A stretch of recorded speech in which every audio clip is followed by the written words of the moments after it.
Аяғыңызды 20 минут көтерсеңіз, 5 аурудан құтыласыз. Аяқты күнделікті көтеріп жату арқылы қалтаңыздан ақшаңыз да, қымбат уақытыңыз да кетпейді. Мүмкін, күнделікті 20 минут аяғыңызды көтеріп жату соншалықты пайдалы деп ойламайтын шығарсыз. Бірақ сол 20 минут сіздің бойыңыздағы бірнеше дерттің дендеуінен сақтайды десек, сенесіз бе?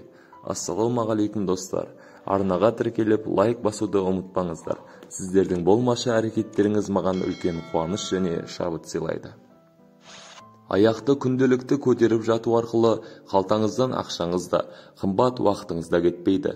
Оны жаттығу емес, емдеу десе де болады. Себебі аяқты көтеріп жату сізден физикалық күшті талап етпейді. Дұрысы, оны йогаға теңеу керек. Мамандар оның денсаулыққа тигізер бірнеше пайдасын айтады. Сізде мұны біле жүріңіз. Жүректің жұмысы туралы бір сәтке болсын ойланып көрдіңіз бе? Күніне қаншама жұмыс атқарады. Бойыңыздағы қанды айдап, тырнақ ұшына дейін жетуін қамтамасыз етеді. Кейде қан айналымы өз жұмысынан жаңылып, аяқта варикоз пайда болуы мүмкін. Сізде де келеңсіздік байқалса, бірден аяқты көтеріп жатыңыз. Жаттығумен денеңіз сұлуланып, немесе болмаса аяғыңыз әдемі болып кетпейді, алайда аяқтағы тамырлардың кеңеюінің алдын алады. Жаттығу қалай жасалады? Шалқаңыздан жатып аяғыңызды жоғары көтеріңіз, қабырғаға тіреңіз.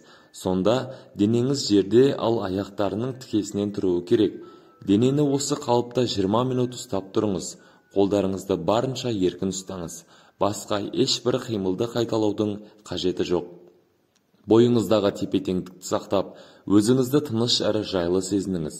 Бұл қалыптан шығу үшін алдымен тізеңізді көкірегіңізге қарай тартып, бүйірге қарай аунаңыз.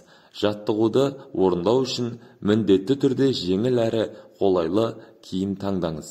Белді қысып тұратын резеңкелі киім кимегеніңіз абзал. Мұндай киім жаттығудың пайдасын жоққа шығарады. Себебі жаттығудың негізгі мақсаты қанның ағзада дұрыс айналуын реттеу, ал резеңке қанның айналуына бөгет жасайды. Аяқты жоғары көтеріп жатудың 5 пайдасы. Аяқ ісінуін төмендету. Аяқ ісінуі көбінесе қан айналымының дұрыс болмауынан пайда болады. Кейде бүйрек, жүрек пен артық салмақтың салдарынан да ісініп кетуі мүмкін.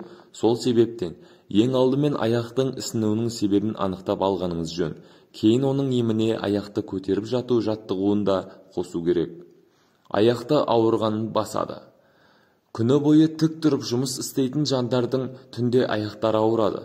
Оларда осы әдісті қолданып көрсе, тартылыс күші аяғындағы ауруды қалай басқанын байқамай қалады. 20 минуттық жаттығу аяқты жеңіл қалыпқа түсіреді. Ас қорытуды дұрыстайды. Егер аяқ бастан жоғары тұрса, бұл сұйықтықтың ағзада жиналып қалуымен ғана күреспей, асқазанның жұмысына да әсер етеді. Ішектердің қозғалысын реттеп, астың қорытылуын жақсартады.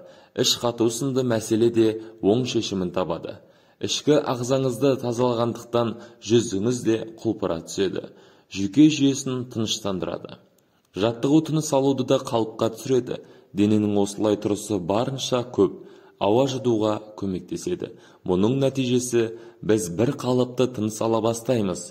Бұл жүйке жүйесіне де тыныштық сыйлап, іш, мойын бұлшықетіне түсетін күшті басады. Жан тыныштығы. Жаттығу мидың оттегімен барынша толтырып, оны тыныштандырады. Тән мен жанда тыныштық пен үйлесімділік орнайды. Жаттығуды күн сайын жасасаңыз, көп өтпей-ақ жағдайыңыздың жақсара түскенін байқайсыз. Назар аударыңыз. Егер сіздің беліңізде жарақат болса, бұл жаттығуды жасамағаныңыз дұрыс. Мұндай кезде өзіңізге ыңғайлы болу үшін беліңізге жастық қойып жасау ұсынылады.